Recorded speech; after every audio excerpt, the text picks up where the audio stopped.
Hello students, how are you? Okay, are you fine? तो चलिए आज की क्लास में हम डिस्कस करेंगे कि बायोडाइवर्सिटी को कैसा कंजर्व करना चाहिए। पिछली क्लास में हमने पढ़ा था कि बायोडाइवर्सिटी क्यों कंजर्व करना चाहिए।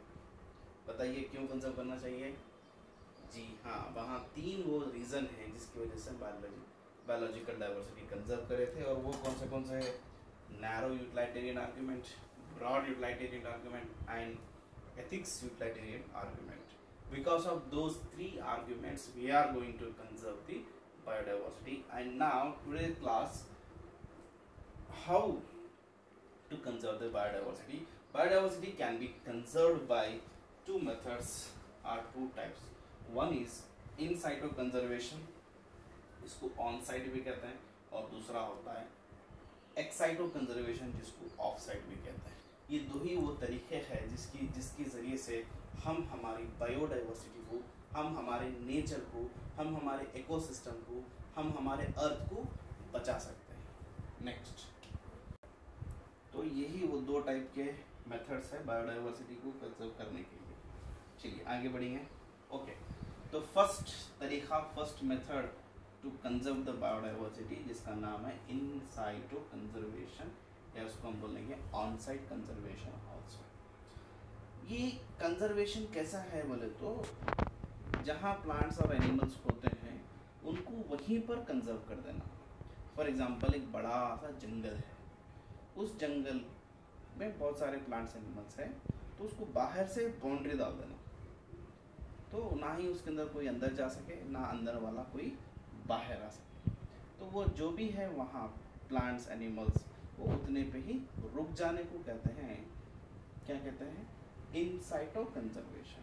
ठीक है, तो वैसे इन साइटो कंजर्वेशन डिपेंड करते हैं वो प्लेस पे, बेस्ड ऑन वहाँ पे क्या चल रहा है, क्या चीज़ की परमिशन है वहाँ जाने की, और कौन कौन कंजर्व है, उसके आधार पर ये इनसाइट कंजर्वेशन के कुछ टाइप्स है, जैसे कि national park, sanctuaries, biosphere, cultural landscape, natural monuments.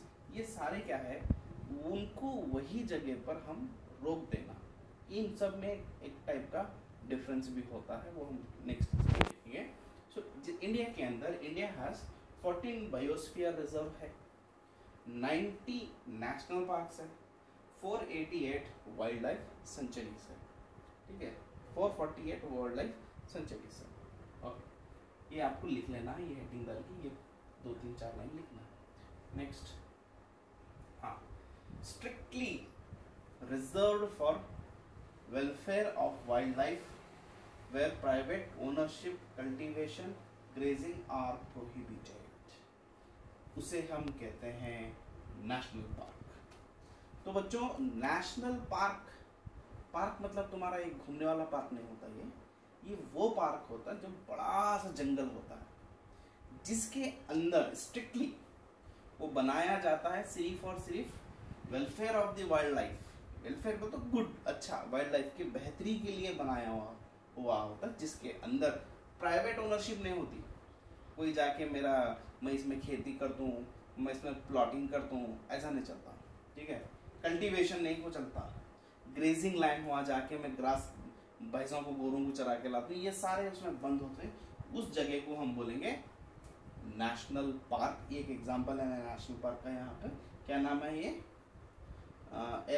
Eravikulam national park इन केरला, ये उसकी एक फोटो है। ठीक है, नेक्स्ट, ये है सेंचुरी।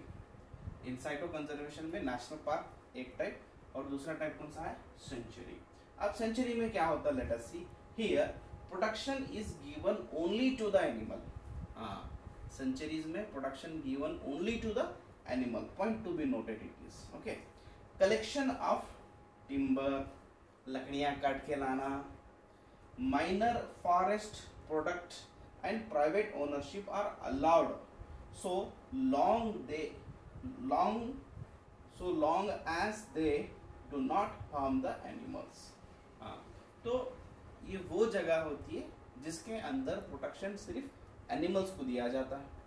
फिर उसके अंदर से आप लकड़ियाँ काट करके ला सकते हैं, कुछ एक्टिविटी फॉरेस्ट के अंदर कर सकते हैं, लेकिन एनिमल को कोई हार्मफुल रिएक्ट नहीं होना चाहिए।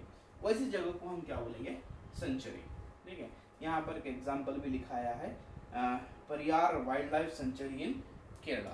This is the example of sanctuary and one of the type of in situ conservation. मतलब जो एनिमल्स जहाँ हैं उनको वहीं पर बचा देना को कहते हैं हम इन साइटो कंजर्वेशन, जैसे कि नेशनल पार्क और सेंचुरीज हुआ। Next, biosphere reserve, area of land और coastal ecosystem for conservation and sustainable use. उसको बचा भी रख सकते हैं और उसके अंदर का अगर हमको कुछ बेनिफिट मिल रहा है तो वो भी हम ले सकते हैं, जिसको हम बोलेंगे बायोस्फीयर रिजर्व, जो कि कितने हैं हमारे इंडिया में, 448 बायोस्फीयर, 448 बायोस्फीयर हमारे इंडिया में। ओके, नीलगिरी बायोस्फीयर रिजर्व एक क्या है बोले तो एग्जांपल है। Fine, next, sacred groves, sacred forest. Students, ये क्या होता बोले तो किसी फॉरेस्ट का छोटा सा पैच होता, टुकड़ा, उसमें हमारी क्या होती, भक्ति जुड़ी सी होती। वो जगह से हम कई बार किसी पहाड़ी पर भक्ति रखते हैं, किसी पानी की तालाब पर, किसी जंगल में, किसी जंगल के किसी पेड़ पर, तो उसको हम सैक्रेड ग्रोव्स कहते हैं। देखिए था, forest fragmented which are commonly protected based on religious believe. हमारा रिलीजन का बिलीव होता है उस नदी से, उस पहाड़ से, उस पर्टिकुलर प्लांट से, उस जगह को, उस टुकड़े को हम कहते हैं सैक्रेड ग्रोव्स।